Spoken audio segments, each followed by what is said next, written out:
concepto en el diccionario, vanguardia, o como digamos originalmente es el término que es francés, avant-garde, ¿qué significa? Por definición, ¿no? de la Real Academia. Es parte de un ejército o de una fuerza desplegada que avanza en la parte delantera o delante del cuerpo principal o que se mantiene más cerca del enemigo. Esta es la definición de vanguardia o de avant-garde, ¿sí? ¿Qué me pueden decir de esta definición?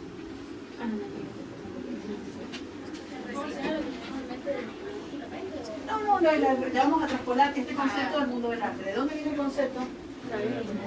De la guerra, exactamente. De un enfrentamiento bélico. Vanguardia es la primera fila, digamos.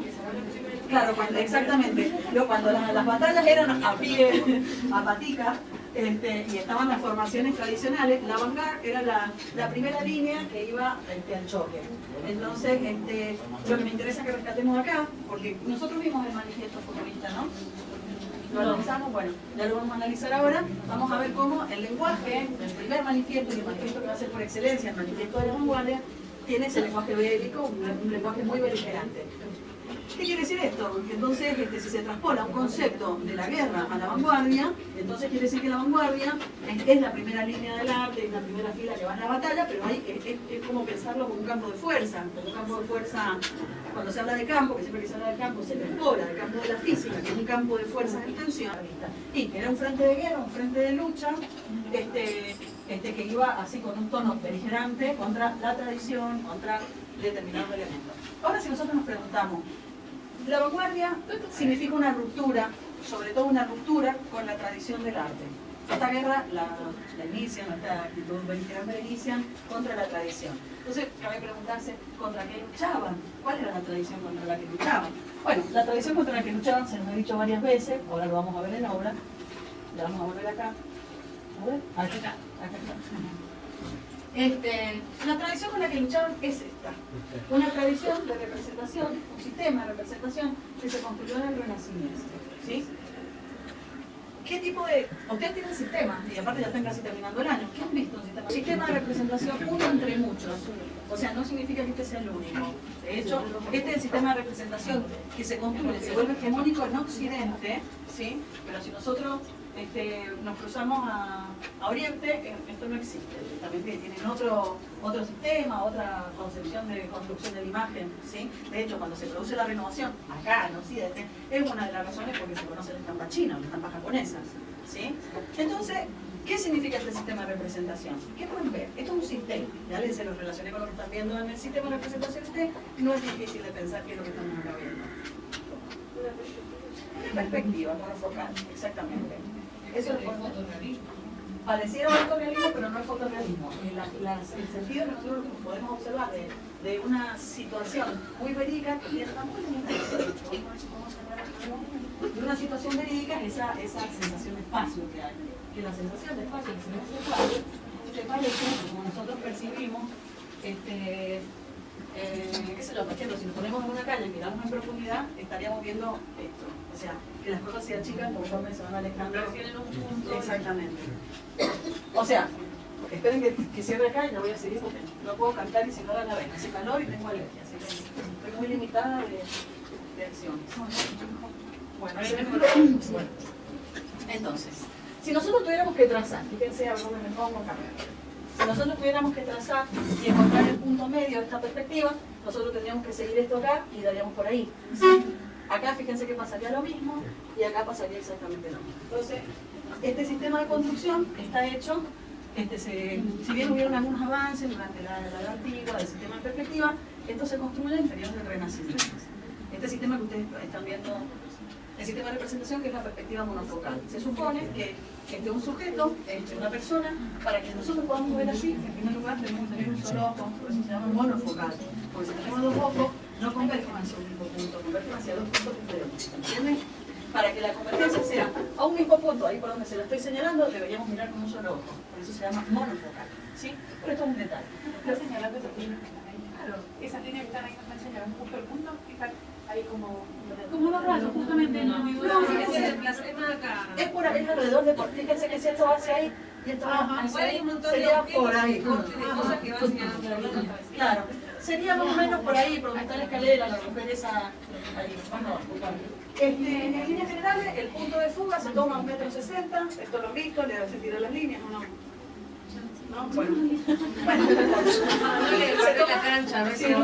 Se toma 1,60 m, que es la medida estándar, se supone, de alguien que se va para el frente del cuadro. Lo que interesa de este sistema de representación, en primer lugar, que se crea la idea de ilusión de espacio profundo, y aparece también la idea de lo que ustedes van a escuchar muchísimas veces, que es el cuadro-ventana, ¿sí? Que aparece una imagen como si nosotros desplegáramos, abriéramos una ventana y por la ventana viéramos el mundo. Esta es la idea del cuadro-ventana, ilusionismo, perspectiva monofocal, y sobre todo también idea de mímesis en cuanto a las imágenes. Ese sería como el modelo, el patrón básico de este sistema de representación. Perspectiva, mímesis, sí. Que mímesis, por definición, ¿quién sabe lo que es mímesis? ¿Quién le puede explicar si no lo tomó? Es una imitación, no es copia, es imitación. O sea, ¿cuál es la sutileza de la diferencia? Que cuando se pensaba que era imitación y no era copia, entonces se le daba lugar al genio artista para que pusiera él su toque, y entonces era una imitación perfeccionada o mejorada de acuerdo al ojo del artista, pero eso no es exactamente copia, ¿sí? Pero sí, es esa idea general de que es una imitación de la naturaleza y que los objetos se tienen que asemejar lo más que se pueda. Ahora bien, nosotros miremos esta figura, supongamos, ¿esta figura es real? Esta figura, así como la vemos, o esta, o cualquiera de las que veamos, ¿es real? ¿Nosotros podríamos decir que esa figura? No, porque hay una idealización. Fíjense que la idea de mímesis reviste también una idealización, o sea, una idea de la que nosotros tenemos sobre las cosas, o de las personas. O sea, no es un realismo que ustedes se sientan acá, yo voy a tratar de representarlo exactamente como yo lo estoy viendo. No, cuando hablamos de idealismo estamos hablando de que yo no estoy representando la idea exactamente como la veo, sino que estoy representando la idea que yo tengo de las mujeres, que es muy distinta, ¿sí? Entonces, acá se están representando ideas, no cosas, por eso es muy idealismo. Que también se va a pervivir en el arte a lo largo de muchísimos años, con excepciones, como por ejemplo en el barroco, que aparece una cuestión de arte más realista, y en el siglo XIX que vuelve a aparecer una cuestión más realista, pero en general es lo que pervive hasta que se rompe todo y se empieza a destruir todo desde mediados del siglo XIX y en adelante, va a ser este idealismo. Entonces, si nosotros pensamos en este sistema de representación, uno dice, bueno, listo, hay otros, hay Beltrán Pers habla de otro que es en los Países Bajos, que habla del arte de escribir, Martin Jay dice que en el barroco son otros sistemas, bueno, pero este es el dominante, ¿sí? Habrán otros, habrán numerosos sistemas, este es el dominante, este es el que va a construir, le diría yo, la sensibilidad artística desde el siglo XV hasta el siglo XIX, esto es lo que se entendía por espacio, por representación, a lo mejor no era tan notoria la perspectiva, porque lo que se está mostrando es que efectivamente se está utilizando un sistema, por eso es tan notorio el punto de fuga y demás. En otras obras quizás no lo vamos a ver tan claro, como por ejemplo, ahora no traje, a ver, por ejemplo, voy a tener que abrir otro PowerPoint, una clase que más tarde, pero ahí tengo la imagen. Esta obra de Juramento de los Horacios, que es del siglo XIX, está pasando exactamente lo mismo, pero fíjense que no se nota tanto. Si ustedes miran el piso y por ahí desde la sombra van encontrando, ven que sí, que hay un sistema perspectivo exactamente muy parecido al que estamos viendo, pero está más disimulado porque ya no está la intencionalidad como pasaban los artistas del Renacimiento, que había una intencionalidad de exhibir cómo se estaba utilizando este sistema, ¿sí? Si pasamos a otra imagen, que es la que les quería mostrar efectivamente, esperen que achique porque esta es una clase que nada que ver, esta obra. En esta obra está pasando exactamente lo mismo, lo que pasa es que acá nosotros ya no lo podemos identificar, ¿sí? Nos cuesta mucho, obviamente que está desfasado del eje, no es exactamente central, pero se está utilizando un sistema de perspectiva, de espacio profundo, pero nosotros no podemos identificarlo exactamente como lo estamos viendo en esta obra de Rafael del siglo XV. Sí, no, en la que estamos viendo anteriormente. Sí, es de la torre. Una obra hermosa. Igual esto no se olvida, seleccionando. Acá lo interesante es que ese sistema que está hablando Rosana está usado en función de la representación de los cuerpos. Acá lo que le interesa al artista romántico es mostrar cómo el cuerpo se acomoda a esa matemática del espacio profundo, ¿no?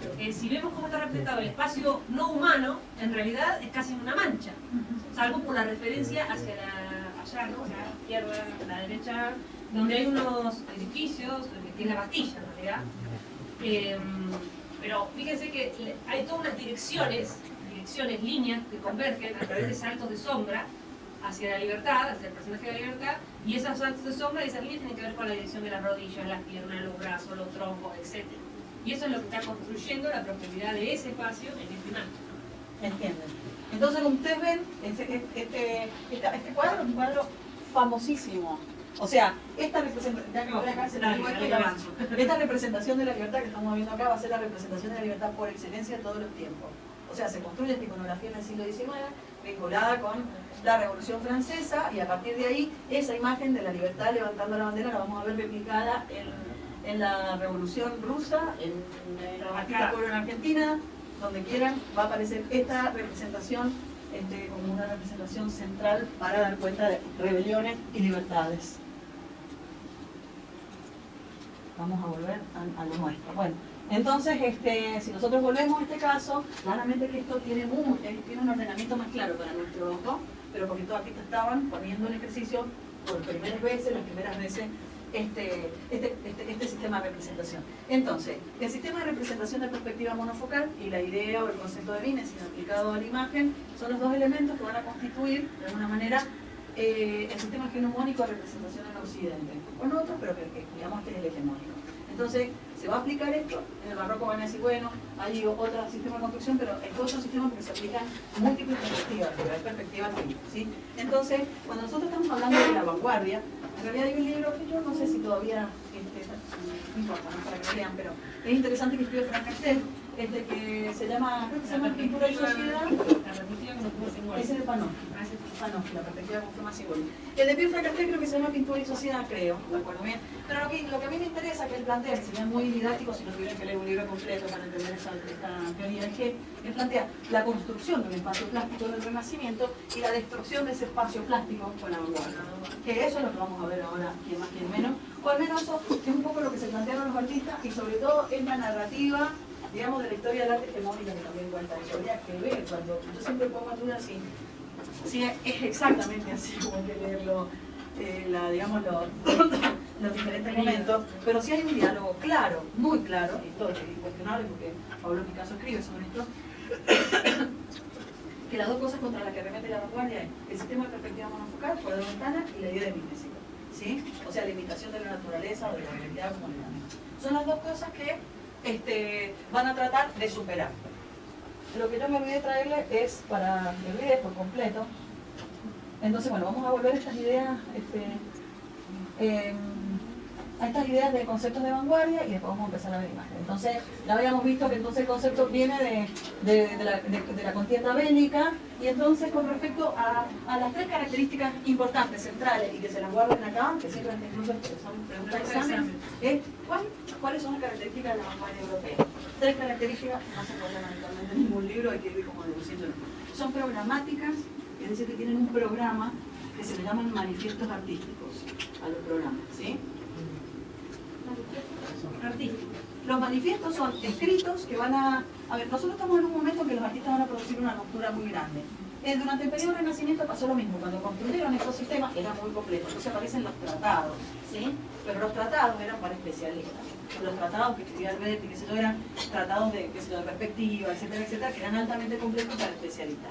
Los manifiestos son escritos pedagógicos, que tienen una finalidad educativa, didáctica, que empiezan a escribir los distintos artistas que van a empezar a desarrollar tendencias artísticas como el cubismo, el impresionismo, el surrealismo, etcétera, etcétera, que era un lenguaje tan nuevo, era absolutamente tan novedoso lo que planteaban, que ellos necesitan hacer una mediación, una bajada, para que se entienda lo que están haciendo. Esos son los manifiestos. Es un programa que tiene una doble función. Por un lado tiene una función pedagógica, que esta es la que les estoy contando, que se puede entender. Pero por otro lado es una declaración de principios. Un manifiesto igual, o sea, sinónimo, declaración de principios.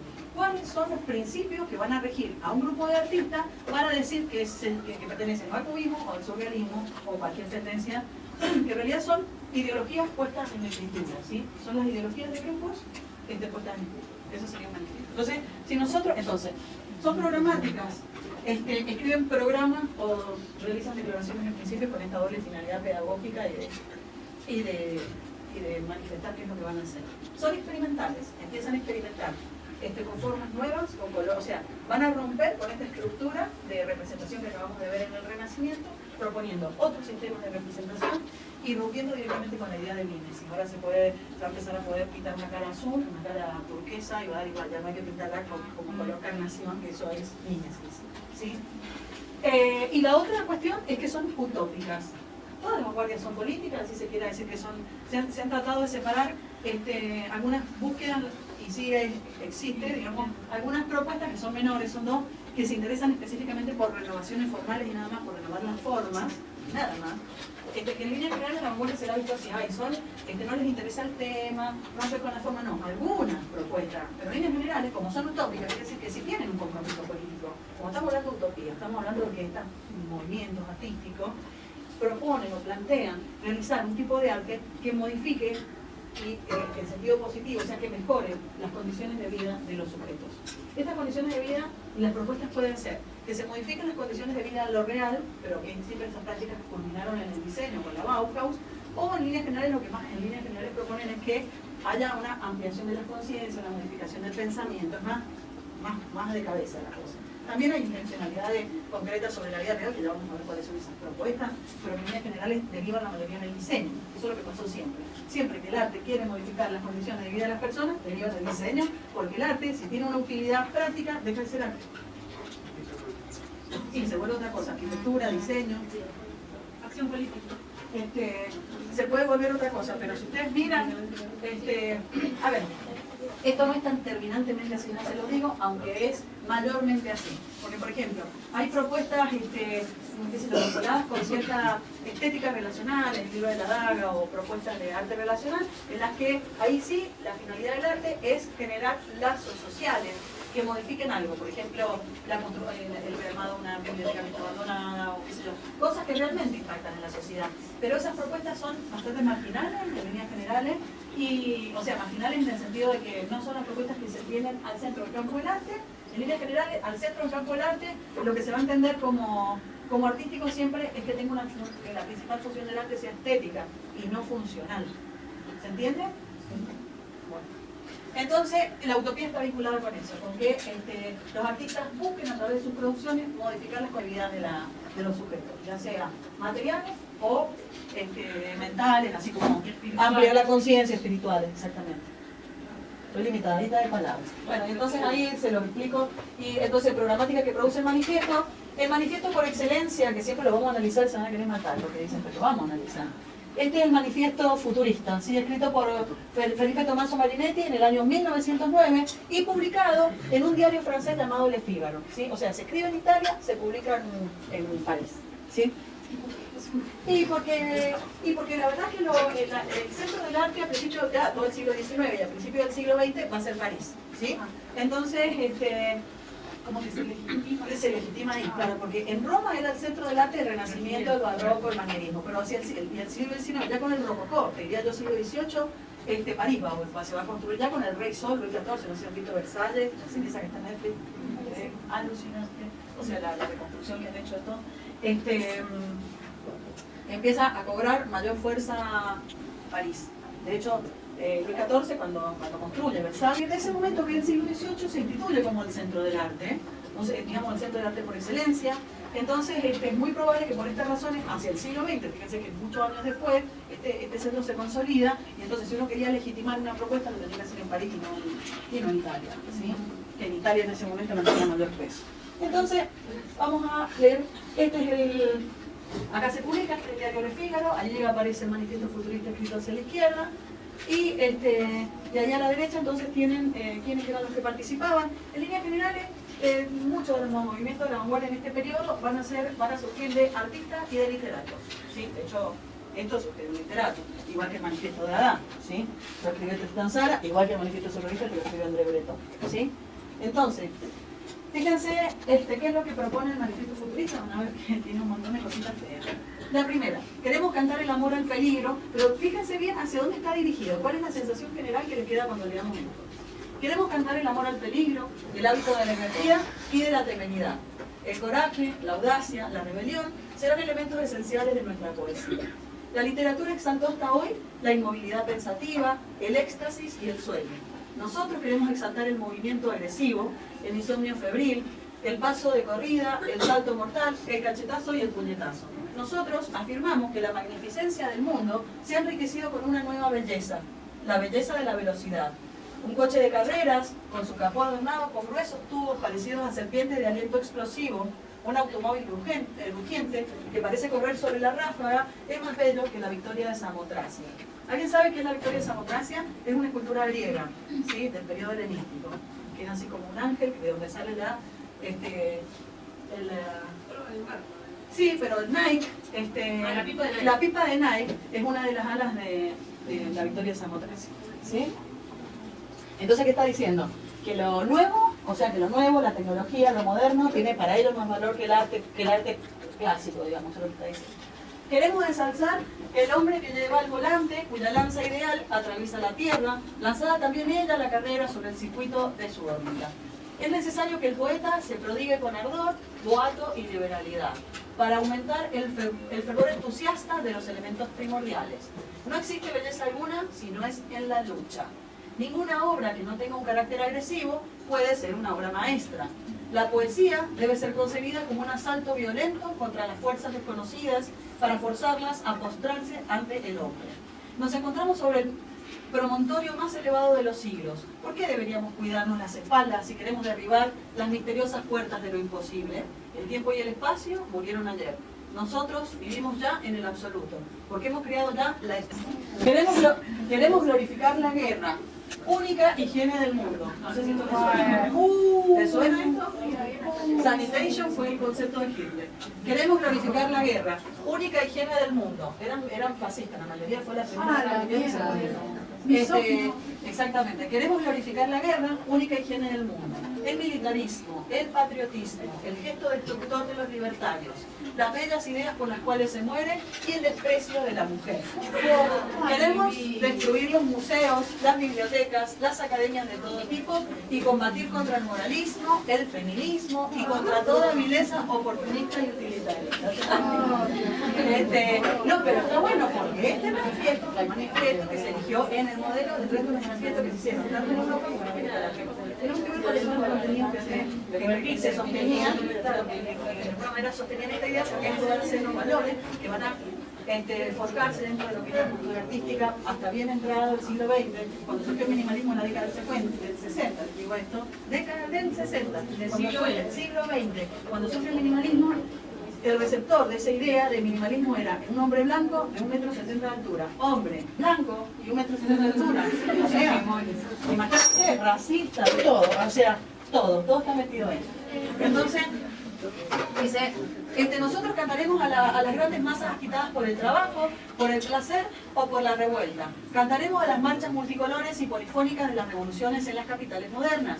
Cantaremos el vibrante fervor nocturno de las minas y de las canteras, incendiados por violentas lunas eléctricas. A las estaciones ávidas, devoradoras de serpientes que humean, a las fábricas suspendidas de las nubes por los retorcidos hilos de sus humos, a los puentes semejantes a gimnastas gigantes que humean el horizonte, y a las locomotoras de pecho amplio que patalean sobre los rieles como enormes caballos de acero, embridados con tubos, y al vuelo resbaloso de los aeroplanos cuya hélice flamea al viento como una bandera y parece aplaudir sobre una masa entusiasta. Es desde Italia que lanzamos al mundo nuestro manifiesto de violencia arrolladora e incendiaria con el cual fundamos hoy el futurismo, porque queremos liberar a este país de su fétida gangrena de profesores, de arqueólogos, de cicerones y de anticuarios. Ya por demasiado tiempo Italia ha sido un mercado de ropavejeros. Nosotros queremos liberarla de los innumerables museos que la cubren por completo de cementerios. ¿Hay fotos de estos individuos? Sí, hay fotos. No sé si era, pero me pone por a ver si he traído alguna foto. No. A ver, espera. No, ahora está la verdad. Ahí tiene. Pero ¿quién somos? Me doy vuelta. Bueno, entonces, en este momento comienza la moda. Con razón. Bueno, es interesante, a ver, estamos en este manifiesto se escribió en 1909 y la verdad es que Por suerte lo que se recuperó de este manifiesto, que después se replica en otros manifiestos, es esta idea de que el futuro es mejor. ¿Sí? Es la idea de que la tecnología, la vida moderna es mejor que el pasado. No se recuperó la dimensión misógina ni la beligerante. Por lo menos lo que hemos leído no, pero no significa que no estuviera. Sí, si nosotros miramos la cantidad de mujeres que han estado dentro del campo del arte, podríamos darnos cuenta que esto moldeó, o sea, esto no, ya estaba moldeado desde antes, pero esto viene a reforzar ciertos prejuicios, ¿sí?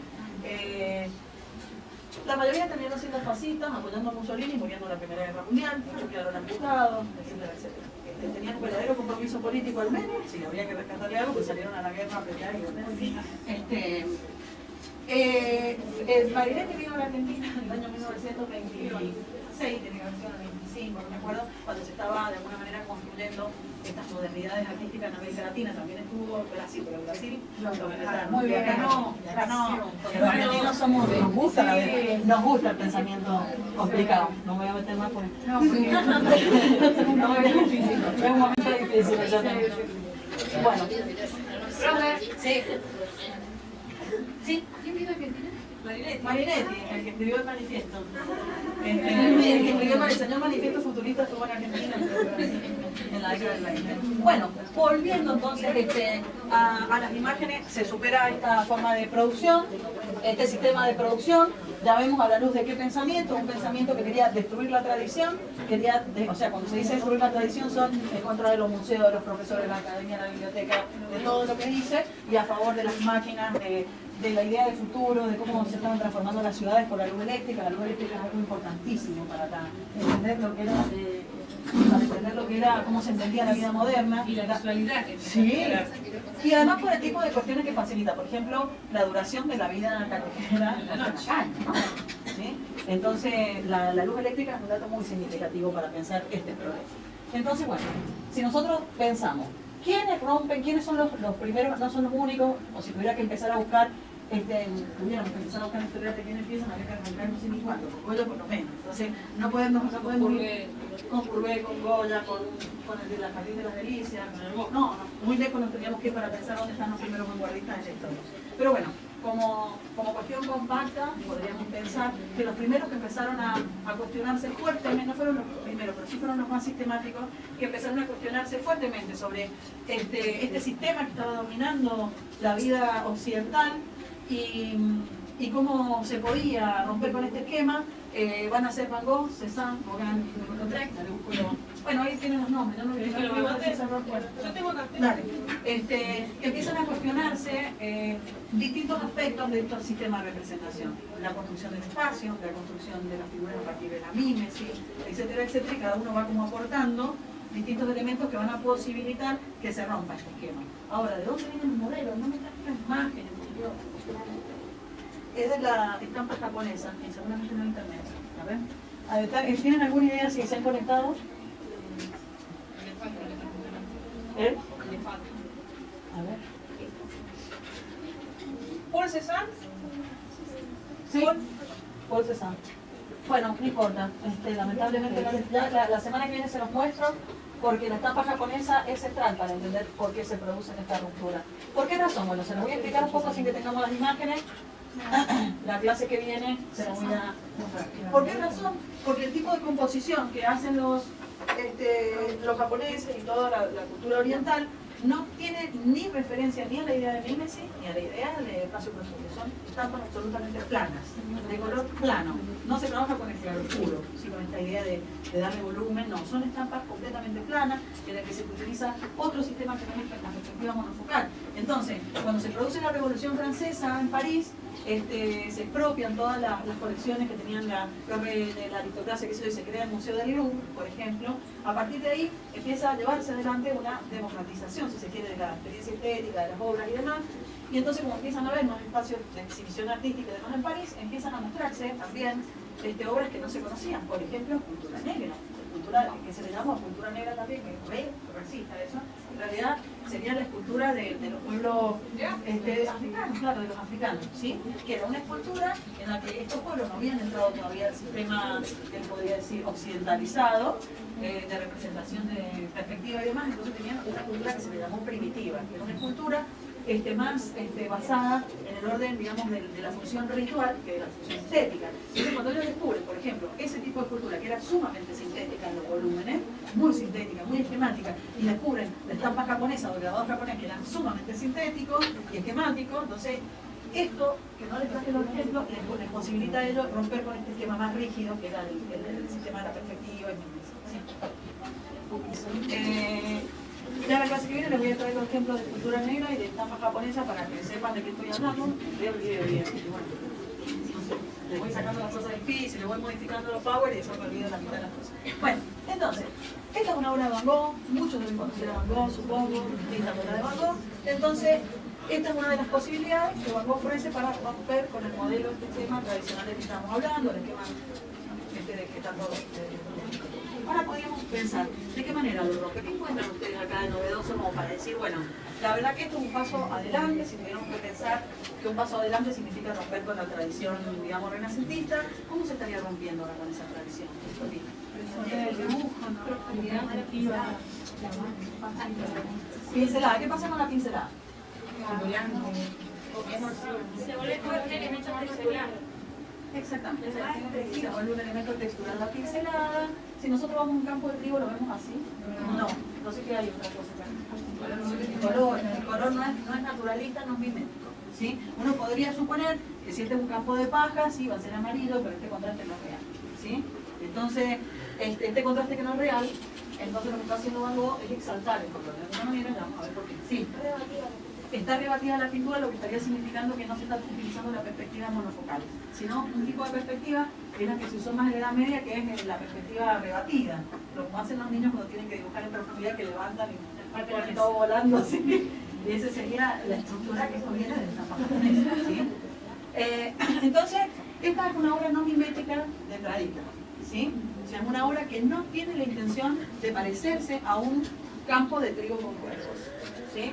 Nosotros podemos identificar el trigo, podemos identificar los cuervos, pero no podemos decir que nosotros vamos a ir en el auto caminando y nos vamos a encontrar con este paisaje. Eso no va a pasar, porque no va a estar ni esta pincelada, con este carácter textural fuerte, ni estos contrastes. Entonces, lo que estaría avanzando, lo que estaría aportando Van Gogh acá, es una utilización del color expresivo, o sea, lo que está haciendo Van Gogh acá es utilizar esta pincelada muy notoria y este contraste de colores para dar cuenta de sus emociones frente al paisaje, de lo que él siente cuando se encuentra frente a este.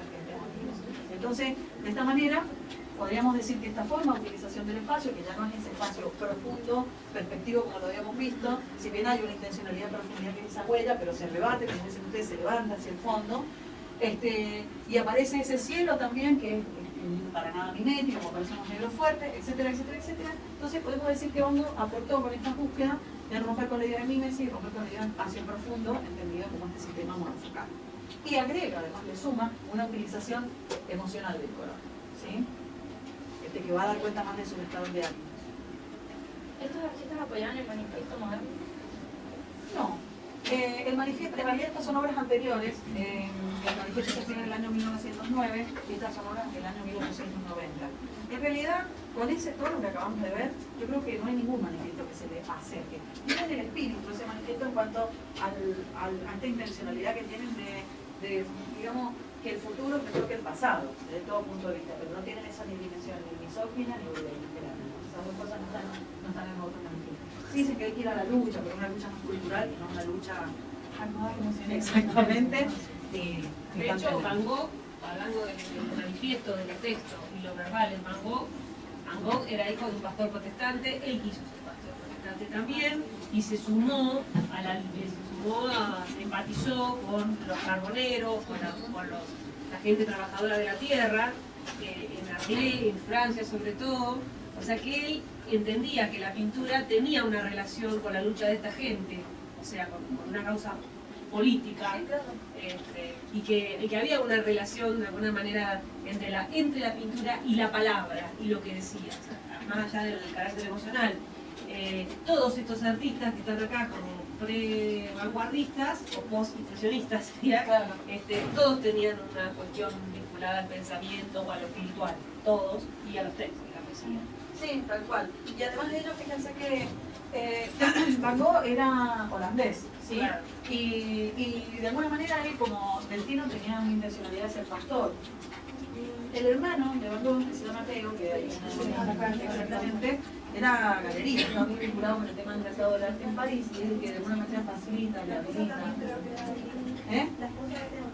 Claro, entonces le facilita a Van Gogh este ingreso de alguna manera al universo parisino, de que poco se adapta, Van Gogh, porque fíjense que estos artistas, salvo Toulouse-Lautrec, Toulouse-Lautrec va a estar trabajando en, ya vamos a ver su caso, pero Van Gogh, Cézanne y Gauguin, los tres artistas, fíjense que es algo, hablando de esta dimensión espiritual, estos vínculos que plantean con lo social y demás, se alejan de París desde el principio del siglo, o sea, desde el siglo XIX, principio del siglo XX. Ellos se van a trabajar afuera. Cézanne se va a distintos lugares. Cézanne vive en su pueblo. Cézanne va a vivir en su pueblo, va a pintar el campo. Después Gauguin se va a ir a la Martinica, va a venir para, digamos, lugares entendidos como exóticos, mal entendidos como exóticos, pero también va a pirar de París. Y Van Gogh también lo va a hacer. Entonces, quiere decir que ellos estaban en consonancia, porque, digamos, emocional, espiritual, mental, con un periodo que se sabía convulsivo, con un periodo muy complejo. En el año 1890 se produce una caída de la bolsa mundial, como entendemos que hizo pelota Grecia, esas caídas de la bolsa que La del 30. Claro, hay una en el 30 y una en 1890. Hay una en el 1830. No, pues, ¿cómo? Digo, el que... Sí, a nosotros nos dejó patas para arriba del 30. Y exactamente, como la crisis del 30, la más reciente que hizo pelota Grecia, o sea, bueno, un montón de... Entonces todas estas cuestiones que a veces parecen datos, cuando uno vive la realidad de esos datos, son realidades complejas, ¿sí? Realidades de pobreza, realidades de avance de la prostitución, realidades de muchas cosas que vamos a ver, de marginalidad que vamos a ver en el expresionismo alemán, por ejemplo, ¿sí?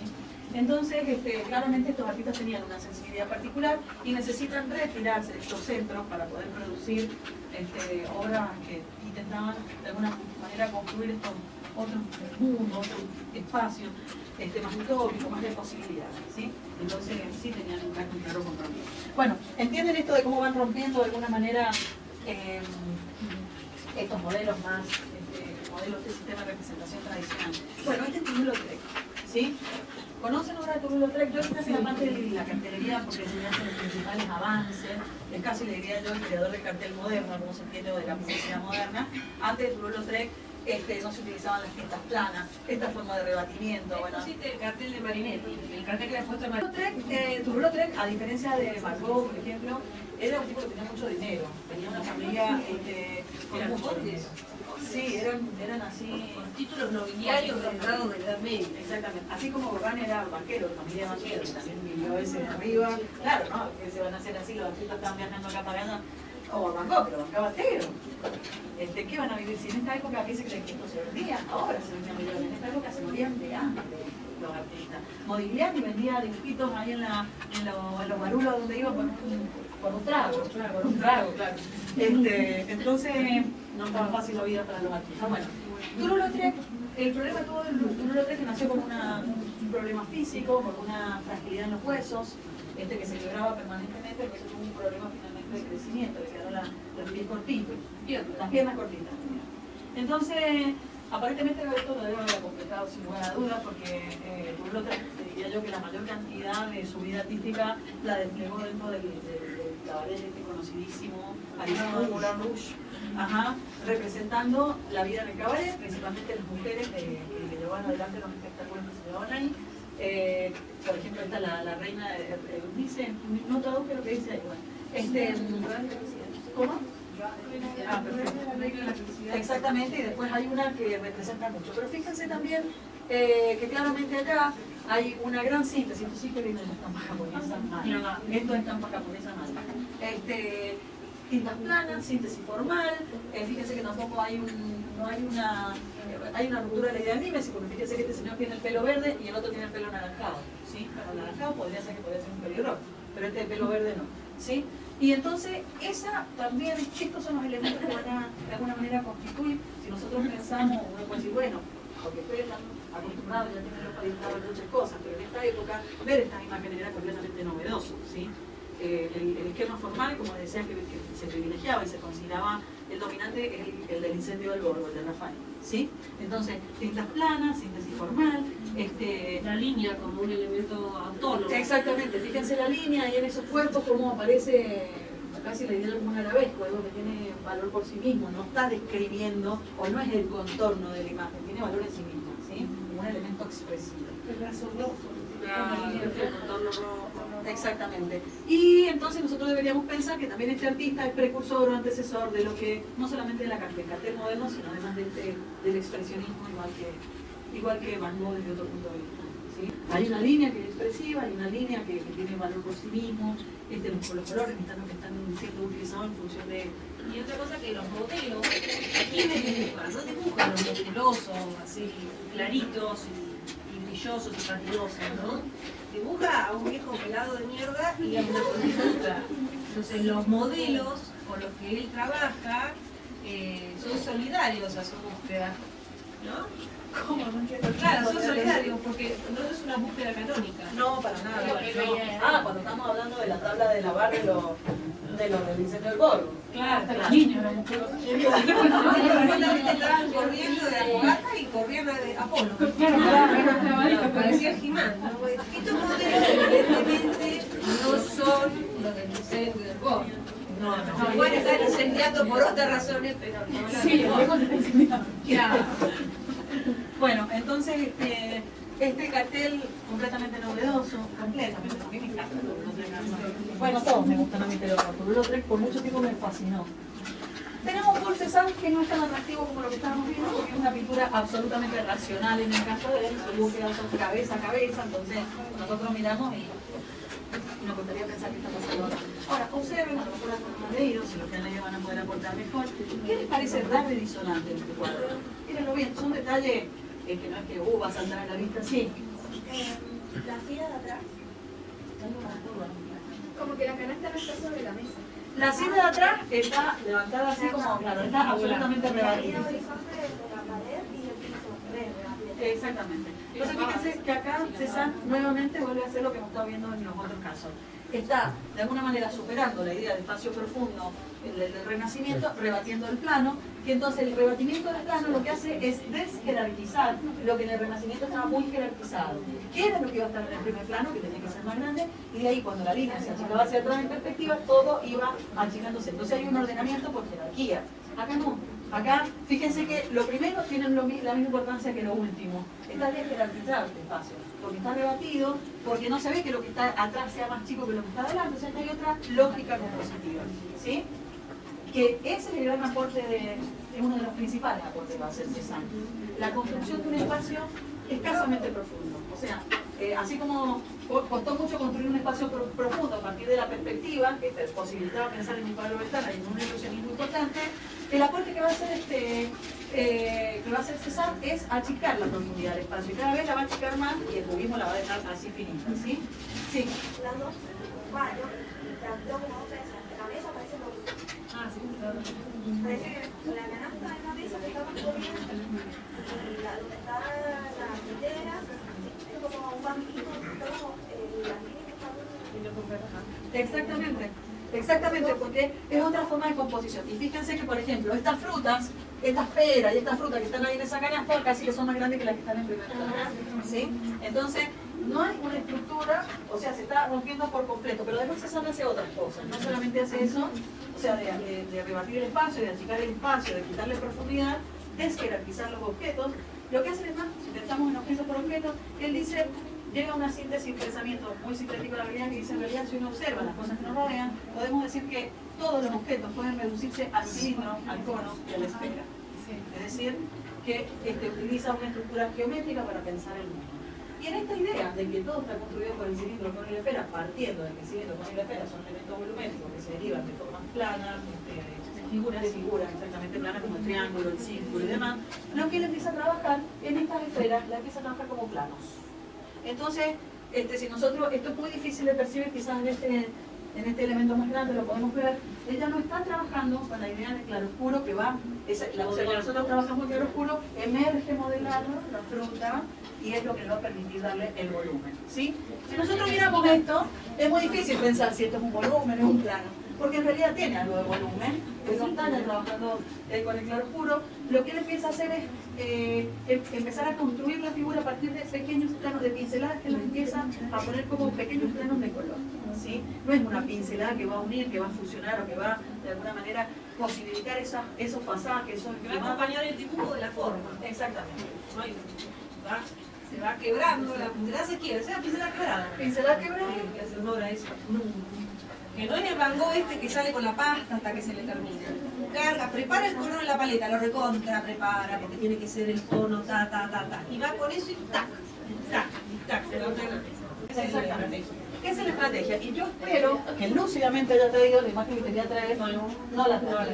No, bueno, se la traigo la semana que viene. Que es un estudio que hace Cézanne en el monte de Santa Victoria, que él empieza a representar un monte, una montaña con una plana, un cerrito, lo empieza a hacer más mimético, lo empieza a sintetizar y a sintetizar y a sintetizar. Se empieza a ver cómo aparece esta cosa plana que les digo yo de que empieza a usar pincelada quebrada, planos, que ya no es eso, como les digo, el claroscuro, que se funde, el color, sino que si Esa pincelada se ve en el que él empieza de alguna manera, todo esto que nosotros lo vemos como un esfumado de la azul hacia el verdecito que le da estos volúmenes, él lo empieza a sintetizar en planos que lo vemos claramente, se empieza a ver muy claramente que el proceso en el monte de Santa Victoria, hasta que podemos identificar que son planos y que la imagen se vuelve cada vez más compleja, ¿sí? Esta imagen es compleja, ustedes la observan, es una imagen compleja porque no, está desjerarquizada, porque cuesta ver qué es dónde va a poner el ojo de la atención, no está en el espacio que estamos acostumbrados a ver, a percibir con el ojo, entonces es una imagen bastante compleja. Este artista va a ser el precursor del cubismo, ¿sí? Dentro de lo que van a ser los movimientos de vanguardia, este señor va a ser el que le va a dar el ABC de F.G. Yalche, casi que le diría yo que es el constructor del cubismo, que después va a desarrollar con mayor énfasis Picasso y Braque, ¿sí? ¿Preguntas, dudas? ¿Les queda claro muy bien esto que les digo en la imagen? ¿Sí? ¿De dónde viene el autor? Francés. Este es francés, sí. Gauguin es francés, Van Gogh es holandés y Toulouse Lautrec es francés. Bueno, tenemos otro señor, Paul Gauguin. Otro señor que era de familia banquero, así que se puede ir tranquilo a pasear por donde quiera. Miren lo que es esto, por favor. O sea, estamos en el año 1891, más o menos, en el periodo que viajó, porque viajó a Tahití, viajó a las Martinicas, en realidad él viajaba a lugares, porque ahí está también este interés, de alguna manera un pensamiento un tanto romántico, en el que las ciudades, el avance de la civilización, el desarrollo de la industria y demás, consideran como que está corrompiendo el sujeto, que son espacios muy deshumanizados para evitarlo. Entonces, Un hippie con un exactamente. Era un hippie con once, pero de una, porque además se casó con una de estas, se la llevó a París, se mandó a cualquiera. Era 14 años tenía. Así que bueno, pero ¿qué logra hacer? Esto es propio de la estampa japonesa que se ve más que nunca. Fíjense que eso ya es un cuadro abstracto, lo que se está viendo ahí. Y entonces, Cézanne, Paul Gauguin, fíjense que empieza a trabajar grandes espacios de color plano. La figura la monumentaliza, la hace gigante, le quita muy poco espacio. Fíjense que esta figura no se sabe bien qué espacio estaría habitando. Si se sabe que es un espacio natural, esto no sabemos qué es lo que se convirtió en qué, es lo que estamos viendo acá. Y las figuras, como les digo, son monumentales, en líneas generales son sintéticas, y a Gauguin, no tanto esta obra como otras, yo les traigo un ejemplo nada más, es considerado como precursor de todas las corrientes más simbolistas del arte, porque él utiliza, así como Van Gogh utiliza un color expresivo vinculado con lo emocional, Gauguin utiliza un color simbólico más vinculado con dimensiones espirituales, ¿sí? Ciertos colores, no les traje la visión después, pensando cuando bueno, estaba mirando eso y digo, le voy a mandar por eso para hablar de eso, pues digo, ¿cómo le explico el color simbólico? Claro, bueno, después le traigo la Amarillo de Corazonel. o el Cristo amarillo, sí. Pero bueno, lo que importa de esta persona es que la utilización que va a usar de estos colores en estos espacios exóticos, entre comillas, porque la idea de exótico es una construcción que se hizo de América, la hizo Europa. Así que mucho cuidadito cuando nos vemos hacia nosotros mismos exóticos, porque eso es peyorativo, es como si fuéramos inferiores, ¿sí? Tener mucho cuidado cuando, ya lo vamos a ver, pero hay que tener mucho cuidado con cómo nos autonombran porque no es lo que creemos. Por eso les dije exótico entre comillas. Él iba a estos lugares porque le parecía exótico a él, pero en realidad esta gente no era exótica, estaba viviendo unas condiciones más naturales. ¿Qué tamaño tiene? Estos cuadros no son grandes, son cuadritos así, más o menos. Ajá. No son cuadros grandes, no tengo Bueno, le Vieron que yo le ponía las prácticas, ustedes me miraban con cara de pez cuando yo le decía, una cosa es la medida de la imagen y otra es la escala. Cuando hablamos de escala, estamos haciendo referencia a esto. La imagen se vive como monumental por el tamaño de la figura en relación a lo que no es figura humana, pero se vive como monumental por más que esté hecha así de chiquita, porque hay una relación interna de la figura con el contexto en que está ubicada, ¿no? Esa figura no es escala 1 a 1, ¿no? Es más pequeña, pero se vive como más grande. exactamente. Eso. Claro. Bueno, en este caso es lo que dice Ana, se ven monumentales porque se achica el espacio donde están. Entonces la figura cobra mayor poder ahí en ese espacio acotado, ¿sí? Esa mancha ahí es alucinante, es muy increíble. Bueno, ahí les traje un pedacito de otro manifiesto, que es el manifiesto de Diebruque, que es, digamos, el puente que es el expresionismo, una forma, o sea, el expresionismo, una de las variantes que se va a desprender de Van Gogh, de Toulouse-Lautrec, va a ser el expresionismo. Entonces el expresionismo del puente, que se da en Alemania, fíjense que el manifiesto no tiene nada que ver con lo que estamos leyendo. Dice, llamamos a toda la juventud a la unidad. Nosotros, que poseemos el futuro, queremos libertad de acción y pensamiento con respecto a la rígida y vieja generación. Fíjense que acá se sintetiza un poco el vínculo con el pasado. Dice, cualquiera que exprese de forma honesta y directa lo que le impulse a crear es uno de nosotros. Originalmente publicado en la Gaceta de Heidelberg, Alemania, 1960. ¿Sí? Entonces así van apareciendo los distintos pensamientos que todos van a estar en favor del futuro, en contra del pasado y muy positivos en favor del futuro. ¿Sí? Entonces, si nosotros pensamos las primeras tendencias que se van a dar dentro de la vanguardia, vamos a ver una que se da en París, que se llama fauvismo, que es el que estamos viendo, y el correlato de este fauvismo que se va a dar en Alemania, que se llama expresionismo alemán, Die Brücke, que es el que acabamos de ver el manifiesto, que es el puente, y además hubo otra variante, podríamos decirlo, de expresionismo en Alemania, que se llama el jinete azul, en el que participó Kandinsky. Y además otros tantísimos precursores del expresionismo como Munch, el de Grito, como Gross, como montón. Acá hay que hacer recortes, que si no avanzamos más, pero son buenos. Entonces acá lo que sí estamos viendo, si nosotros pensamos en esto que les estaba comentando recién, qué propuestas artísticas pueden pensarse que son más vinculadas con la autonomía del arte, es decir, que no buscan no tienen un compromiso político de algún tipo. Este es un caso, que lo único que se proponen es meramente la renovación formal. En París no hay una intencionalidad, a diferencia de lo que vamos a ver en Alemania, en el puente, no hay una intencionalidad de compromiso político, de denuncia de algún tipo, ¿sí? Pero sí en Alemania, porque es otro contexto, ya lo vamos a ver. Entonces, lo que se está planteando acá, díganme ustedes, así no hago todo el análisis yo,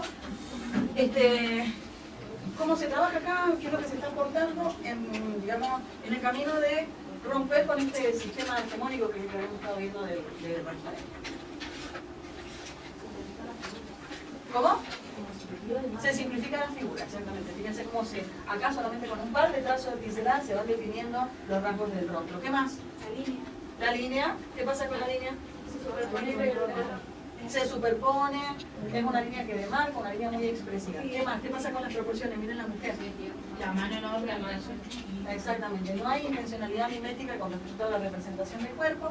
¿Y qué pasa con la cara de cualquiera de los dos? El color tampoco es mimético, ¿sí? Se pinta de cualquier forma, o sea, ya no hay, estamos dando la absoluta libertad de representación. Se puede pintar como se quiera, se pueden representar los temas que se quieran, se pueden hacer la síntesis que se quieran, se pueden deformar y proporcionar un cuerpo, como estamos viendo en el caso de la mujer, miren la mano, como se quiera, ¿sí? Y todo estos avances lo que están haciendo es darle una dimensión meramente muy expresiva, porque con eso está vinculado este tipo de representaciones, con la dimensión expresiva o expresionista. ¿Sí? ¿Preguntas, dudas? Ese cuadre, cada vez es como que hay más zoom en el cuerpo, en los cuerpos, ¿no es cierto? Y el espacio que rodea los cuerpos, en el caso del señor, hay un fondo amarillo que está dentro de la cabeza, ¿no? Y en el caso de ella, incluimos un espacio interior, pero tampoco hay una organización muy clara, ¿no? Ahora, esta cuestión del encuadre es un poco deudora de qué les parece, del comienzo de la fotografía. Exactamente. Otra cosa que va a alimentar la visualidad moderna y va a modificar, entre otras cosas, los encuadres. También la profundidad de campo. la fotografía, según cómo esté ejecutada, anula la profundidad del campo, anula la perspectiva monofocal, la centralidad focal como la Rafaela, hay que estar a determinada distancia y estar parado. Un fotógrafo al principio también estaba a determinada distancia y estaba parado, pero también podía estar tranquilamente sentado, ¿no? O lo peor, le tenía que decir al tipo que estaba posando al principio que se quedara mucho rato porque si no le iba a salir movida.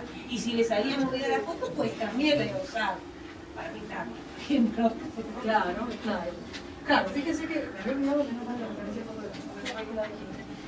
Fíjense que todos estos datos son muy significativos. Y la otra cuestión también importante, es como señalaba Ana, que por ahí no es tan importante.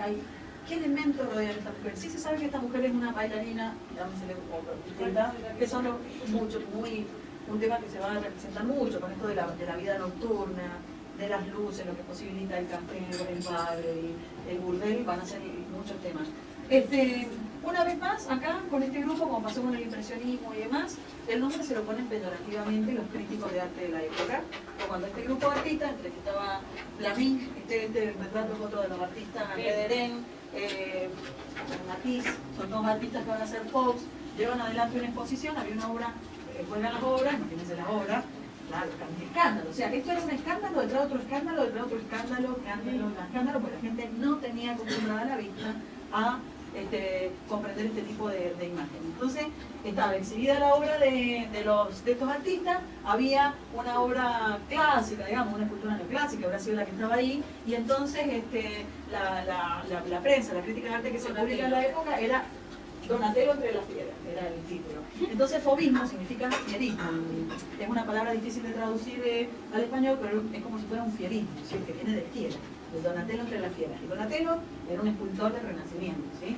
Entonces es absolutamente peyorativo lo que se le está diciendo y se está comparando el arte clásico, por eso se dice el Donatello, con estas obras claramente para el que tenía formado la mentalidad que el arte tenía que seguir el modelo canónico del que les estoy explicando. Obviamente que los FOB eran una patada en la cabeza, eran salvajes, claro, eran fieras, ¿sí? Entonces estas primeras críticas que salen en relación con este grupo de artistas vanguardistas son absolutamente negativas todas, ¿sí?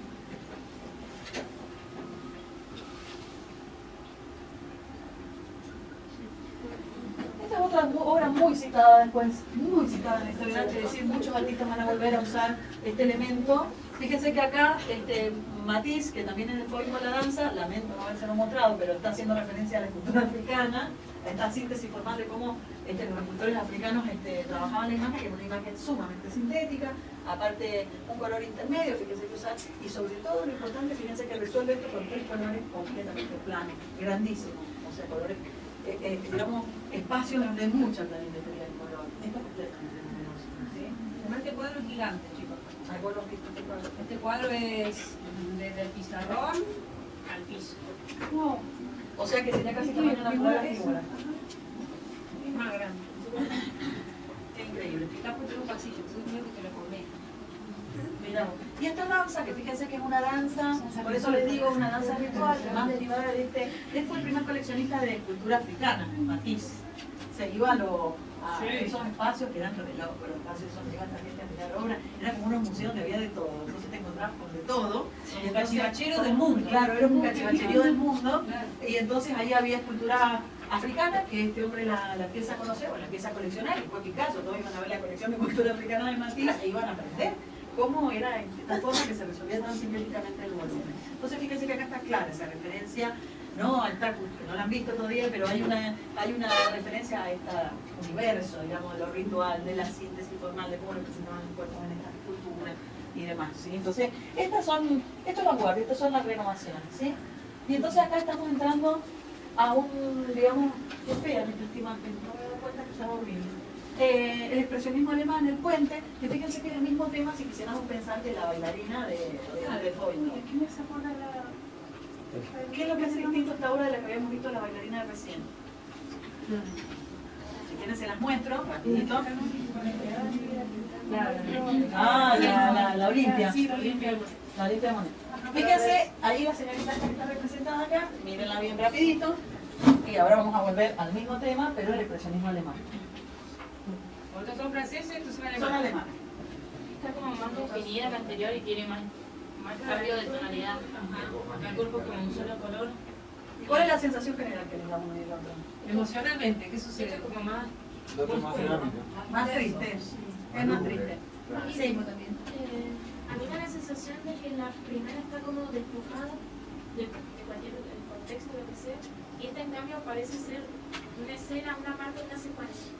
Estamos viendo una escena, entonces tiene como más importancia también el fondo, porque le da una importancia a eso, al ambiente, a la situación. Exactamente, hay una importancia del ambiente y de la situación. Porque la condición, y es más triste, y está viendo lo que me están diciendo, fíjense que no hay tantos colores, que está muy reducida la paleta acá en relación con los lilas, los verdes, los azules, no sé qué, cómo está pintado toda la otra mujer. Alemania era distinta la condición. Piensen, no sé si han visto, no me acuerdo, les voy a tirar datos muy generales, porque la crisis en Alemania, porque estaban enfrentando, saliendo de una guerra, que es la que no me acuerdo ahora cuál es. Y entonces, todo esto de la crisis de la caída de la bolsa del 90, más una crisis enorme de posguerra que estaba pasando Alemania en este periodo, hizo que las condiciones sociales, políticas, económicas que estaban aconteciendo en Alemania en este momento fueron muy distintas de las que estaban pasando en París. Entonces, ahí es donde se ve la diferencia en que, por ejemplo, el fauvismo, que si bien espiritualmente son compañeritos con el expresionismo hasta en el periodo, van a cambiar radicalmente en el sentido y en la función de la imagen, porque la función que requiere de una imagen, de una pintura fauvista, es la contemplación de la pura formalidad, es decir, de la renovación, de la forma, valores y demás. Pero acá ya estamos hablando de otra cosa. Hay un mensaje, hay un contenido. Estas mujeres, si bien están exhibiéndose de la misma manera, es otra cosa. No es de la misma manera. La otra mujer estaba hasta desafiante. Esa mujer se tapa la parte íntima y la otra tiene un gesto, están como tristes, están como explotadas. Exactamente. La otra mujer es como más...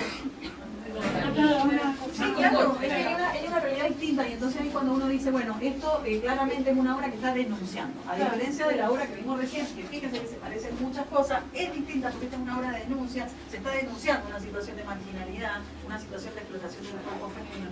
Y esto es así, miren, triste, ¿no? Triste es esto. Fíjense el año, ¿eh? Es 910, el año que nació mi abuela. No, Europa. Bueno, fíjense entonces cómo espiritualmente el expresionismo está percibiendo otras intencionalidades muy distintas a las que estaría representando el expresionismo alemán, muy distinto. Otra cuestión que estamos viendo acá, a pesar de voy a ir a una cuestión que es más banal, es más importante, la temática es la recuperación de la técnica de grabado, ¿no? Sí, como vimos, pintura, todo pintura, bueno, la vanguardia también lleva adelante una recuperación de la técnica del grabado, ¿sí? Y lo hace el expresionismo alemán. Entonces, si nosotros vemos las temáticas, sí podríamos decir que acá, considerando una línea de tensión, si nosotros trazáramos una línea de tensión entre un concepto que es la autonomía del arte, y acá pondríamos la emancipación por el arte,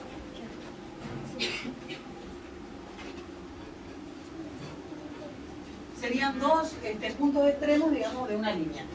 Si nosotros decimos autonomía del arte, acá estaríamos poniendo al fauvismo, ¿sí? Un arte que no es completamente, o sea, que se busca que no tenga ningún tipo de referencia ni compromiso ni nada con la realidad.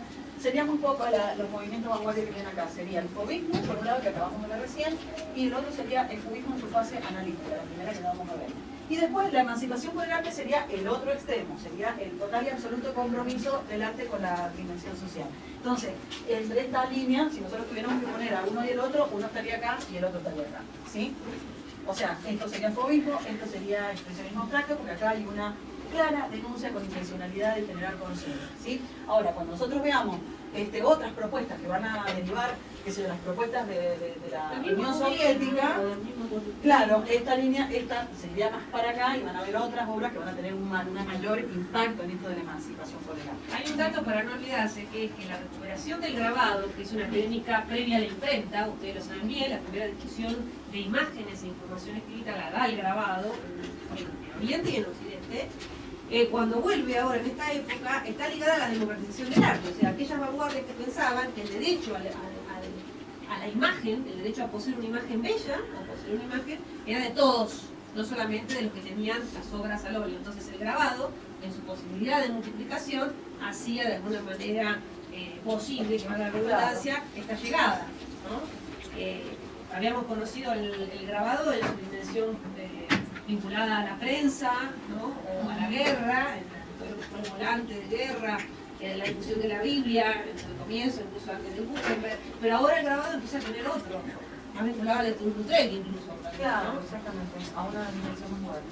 Bueno, fíjense esta imagen, que también es de Kirchner, uno de los más importantes artistas del expresionismo del puente. Es una obra que se hace en el 18, casi ahí en la culminación de la Primera Guerra Mundial.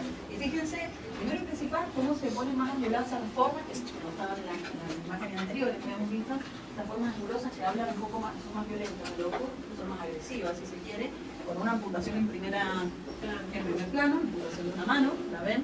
De un general. Fíjense que también hay una vinculación, una relación, si lo pensamos desde lo formal, por fuera de lo temático, entre la primera imagen y la detrás, que no guardan una relación de jerarquía de perspectiva. Ya hay perspectiva jerárquica, lo más importante más grande y lo más importante más chico. ¿Sí? Y fíjense también ahí que aparecen esas imágenes extrañísimas, sumamente abstractas, de este lado de la pared, que escasamente estarían, nos permitirían nosotros pensar de qué se trata esta imagen. ¿Eh? ¿Y es el de atrás, supuestamente? No, es de la grande. Parece cambio. Claro, bacon. Claro, hay un... Sí, nada más altamente Sí, bueno, en el tiempo. lo he mirado. Sí, que Bacon lo ha mirado Kirchner, claro, sin lugar a dudas. No, y aparte por la pared. Claro. ¿Eh? Y son imágenes fuertísimas, la verdad que son fuertísimas las imágenes de él. Por eso las pasé rapidito porque son fuertes. Igual ustedes las pueden investigar, no todas son así, pero yo por ahí selecciono las imágenes para que entiendan estos sentidos, de cómo están reaccionando en función de todo. Bueno, como ya es la hora, son las -10, no voy a empezar con el cubismo porque se van a olvidar de todo y no van a recordar nada.